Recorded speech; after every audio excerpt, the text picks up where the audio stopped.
course, it's been a grim and tense Eid for the Kashmir Valley, which remained under absolute curfew and lockdown. Even Eid prayers could not be offered at most major mosques across the valley, though in places the curfew was defied. In South Kashmir, army has been supplemented. It is the army that is now, in a sense, in charge of restoring peace. The Home Minister wants the situation under control in 1 week.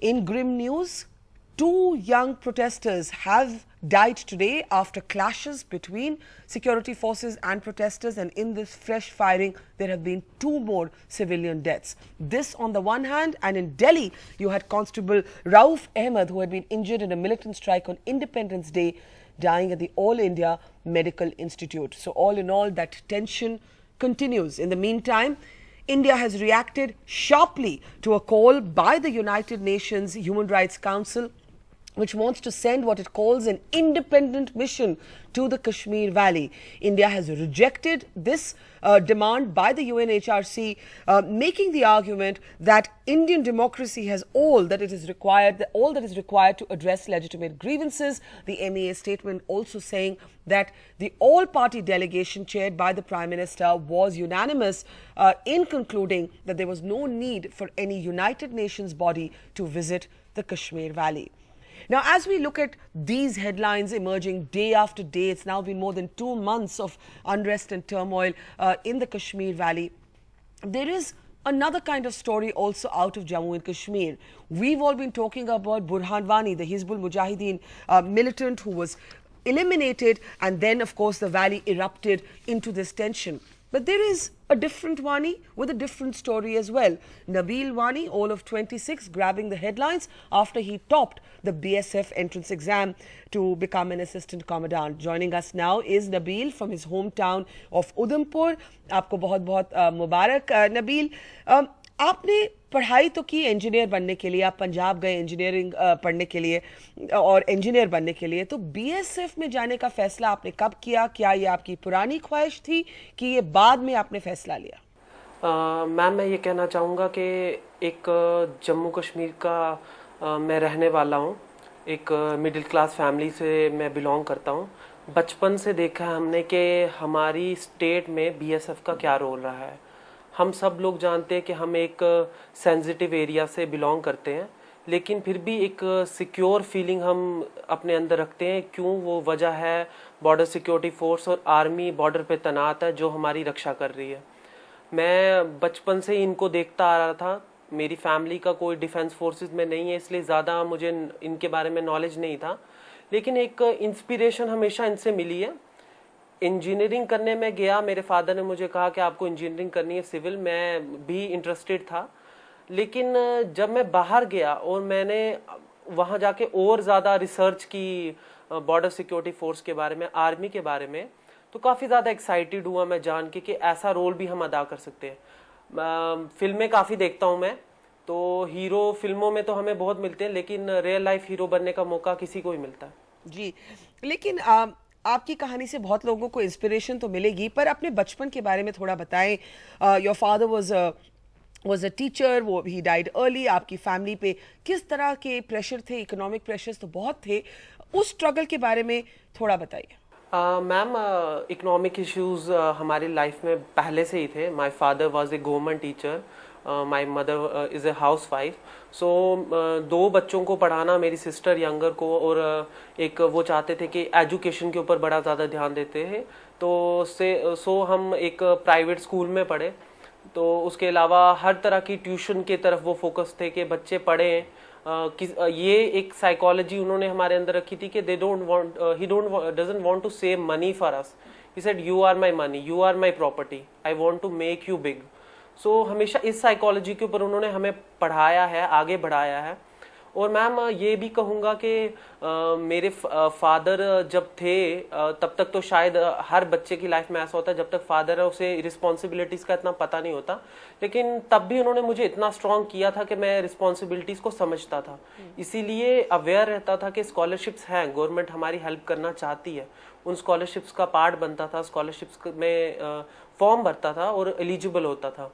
और जब 2015 Feb में मेरे father expire हो गए, उसके बाद अचानक responsibility बहुत ज़्यादा बढ़ गई। वो एक ऐसा वक्त था जब मैं भी चाहता था कि मैं मास्टर्स करूं और मेरी बहन भी चाहती थी कि वो सिविल इंजीनियरिंग करे। वो एक ऐसा वक्त था जब मुझे फैसला लेना था कि या तो वो पढ़ेगी या मैं पढ़ूंगा। उस वक्त मैंने ये सोचा कि वो पढ़ ले, मैं काम करता हूँ। ये कहना बहुत आसान है कि बेटी पढ़ाओ बेटी बचाओ, लेकिन सच में ये करना, अपना करियर छोड़ के अपनी बहन को मौका देना, ये मुश्किल रहा है। लेकिन अच्छा लगता है जब मैं भी उसे देखता हूँ कि वो पढ़ रही है, कुछ बन रही है। तो हालात मुश्किल रहे हैं, इकोनॉमिक कंडीशन भी हमारी इतनी स्ट्रांग नहीं थी। आज भी हम इकोनॉमिकली इतने स्ट्रांग नहीं है। मेरे पास कोई अपनी पर्सनल बाइक या कोई गाड़ी नहीं है, कोई हमारे पास इतने ज़्यादा सोर्सेज नहीं है। एक नॉर्मल सिंपल जिंदगी जीते हैं, सिंपल लाइफ है। ड्रीम्स बड़े हैं, हिम्मत बहुत ज़्यादा है और हार नहीं मानेंगे मैम। ये तो you really said that beautifully. और आप कह रहे हैं कि आपने अपनी पढ़ाई को छोड़कर, फर्दर स्टडीज को छोड़कर, आपने ये फैसला किया कि मैं अपनी बहन को पढ़ाऊंगा। बिल्कुल मैम, ये और मैं ये भी कहूँगा कि जो जॉब मैं कर रहा था, अभी भी कर रहा हूँ, जो जूनियर इंजीनियर की पोस्ट, मुझे 12,000 तनख्वाह मिलती है महीने की, जिसमें से 10,000 रुपया मैं उसकी पर मंथ सेव करता हूँ मैं उसकी फीस के लिए, और 2,000 रुपये में मैं अपना खर्चा निकालता हूँ महीने का। तो आप 2,000 रुपये में आप अपना पूरा खर्चा निकालते हैं और बाकी 10,000 रुपये बहन की पढ़ाई के लिए? बिल्कुल मैम, मुझे उसकी फीस पे करनी होती है हर 6 महीने में, तो 10,000 उसके लिए बचाता हूँ, 2,000 में अपना खर्चा करता हूँ। That's absolutely amazing Nabeel. मैं आपसे पूछना चाहूँगी कि आपकी कहानी एक ऐसे वक्त पे इमर्ज होके आई है जब आप भी जानते हैं, आप उधमपुर में हैं, लेकिन कश्मीर घाटी में किस तरह का टेंशन है।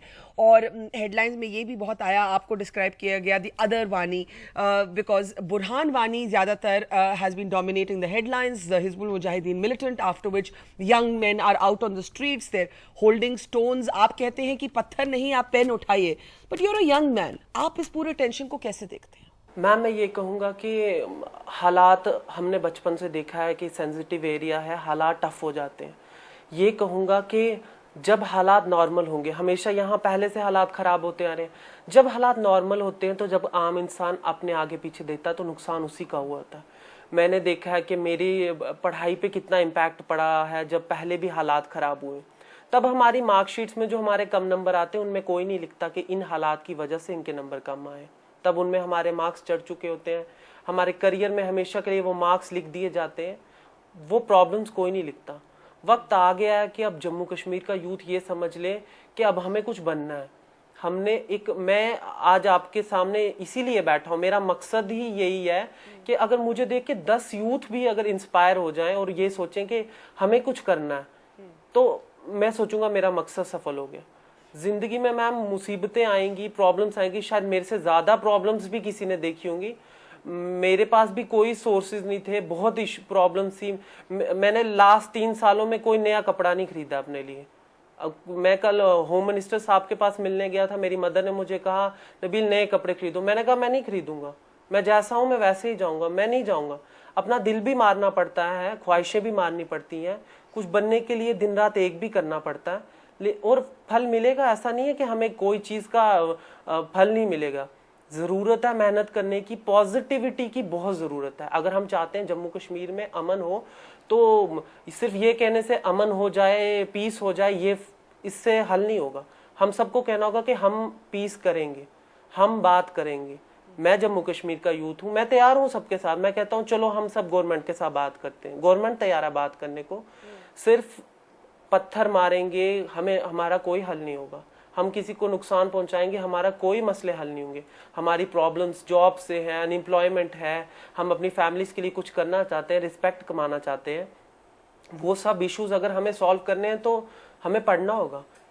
अगर एक पेन ने मुझे ऑनरेबल होम मिनिस्टर साहब के पास वहां दिल्ली में उनसे मिलवा लिया, इतना प्रोत्साहन मिला, तो ऐसी कौन सी चीज है जो एक कलम नहीं कर सकती। लेकिन पत्थर नहीं, पत्थर और कलम में कलम ही जीतेगी, और मुझे पूरा यकीन है जम्मू कश्मीर का यूथ कलम ही चुनेगा। जब एक तरह से मीडिया आपको जक्सटपोज करती है कि ये नबील वानी, एक तरफ नबील वानी, दूसरी तरफ Burhan Wani, in a sense that creates a lot of pressure. आपके ऊपर एक बर्डन बन गया है कि आप एक ऑल्टरनेटिव नैरेटिव की को रिप्रेजेंट करते हैं, where is you are a young man following your dreams. Ma'am मैं एक चीज़ कहूँगा कि मैं मीडिया को यही कहता हूँ कि मुझे आइडियल ना बोले, सिर्फ मेरी सोच को आगे ले।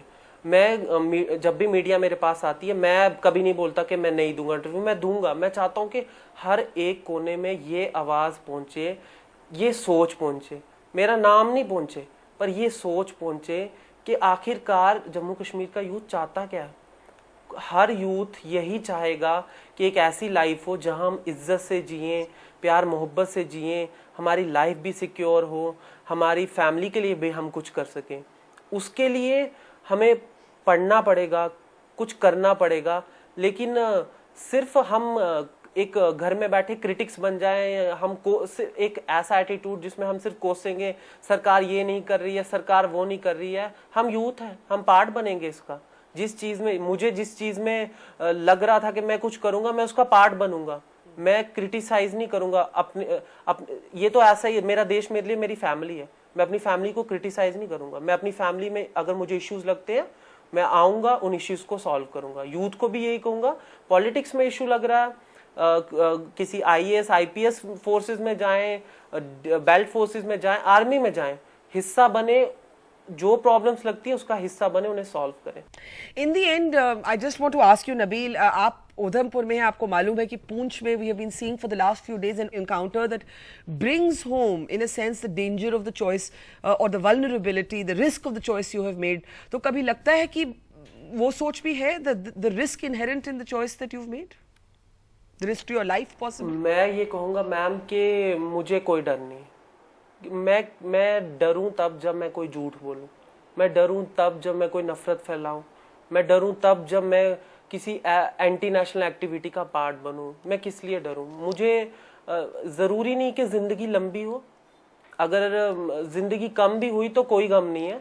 बस अगर मेरी आवाज़ उन लोगों तक, यूथ तक पहुंच जाए, एक सोच वो जिंदा रखें, तो मुझे लगता है मेरा मकसद पूरा हो जाएगा। जहाँ तक बात है डर का, तो डर का कोई सवाल नहीं। अगर डर की ऐसी बात होती तो मैं कभी इन मुश्किल हालात में ऐसे एग्जाम्स देने जाता ही नहीं। मैं Well, you are an inspiration, Nabil. बहुत बहुत मुबारक and thank you. It's been a pleasure to have somebody as inspiring as you on the program tonight. Thank you so much ma'am.